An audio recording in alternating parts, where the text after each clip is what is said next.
2010-yilda Eronning Natanz yadroviy majmuasida g'alati hodisa yuz berdi. Minglab sentrifugalar birin-ketin ishdan chiqa boshladi. Biroq bu safar obyektlarga raketa bilan zarba berilmagan. Hujum quroli atiga bir necha qator kompyuter kodi.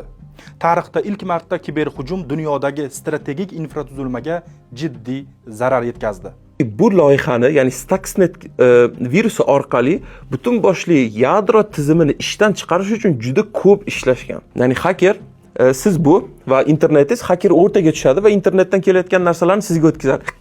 Va nima qilishgan bilasizmi? Sentrifugani mutaxassisiman va borib datchiklarga qarayapman. Datchik shunaqa turibdi, okey. Qayta ko'rsatgan o'sha mutaxassisga. Bu insonga noto'g'ri ma'lumot ko'rsatyapsiz, lekin orqa fonda boshqa narsa qilyapsiz.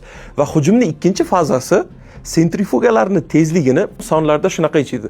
1000 Hz dan 1400 Hz ga ko'tarish va 1400 Hz dan keskin tarzda 2 Hz ga tushirish. Ya'ni buni tushuntirishim shart emas, juda tez aylanayotgan disklar birdaniga to'xtaganda ritm buziladi va parchalanib ketadi narsalar. Mana buni ikki xil boyagi yo'li bor deb o'ylayman. Bittasi flashka orqali yoki kimdir unga olib kirgan. Bu niderlandiyalik inson olim internetdan deyarli uzilgan, qattiq qo'riqlanadigan va sentrifugalar joylashgan asosiy qismi yer ostida bo'lgan yadroviy majmuaga zararli dastur qanday yetib borgan? 2024-yilda Niderlandiya nashri e'lon qilgan surishtiruvda ilk bor Erik van Sabben nomi tilga olindi. Surishtiruv mualliflariga ko'ra, Dubayda yashagan va eronlik ayolga uylangan van Sabben Niderlandiya razvedkasi bilan hamkorlik qilgan bo'lishi hamda Natanz bilan bog'liq operatsiyada ishtirok etgan bo'lishi mumkin. Biroq uning roli rasman tasdiqlanmagan. Shuningdek, Stuxnet aynan u orqali majmua ichiga kiritilgani haqida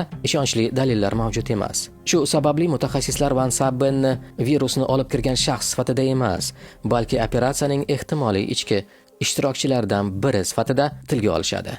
Voqeani yanada sirli qiladigan jihat shundaki, Erik van Sabben 2009-yilda Stuxnet dunyoga ma'lum bo'lishidan 1 yil avval Dubayda mototsikl halokati oqibatida vafot etgan.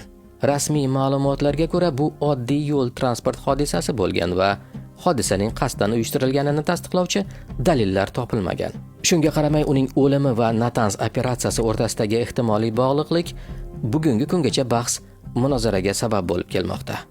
Bir narsa aniq, Stuxnet muvaffaqiyati ortida nafaqat iste'dodli dasturchilar, balki Natanz haqidagi maxfiy ma'lumotlarni yig'gan razvedka tarmoqlari ham turgan. Ehtimol virus qanday qilib majmua ichiga kirgani haqiqatining ayrim qismlari hech qachon to'liq oshkor bo'lmas.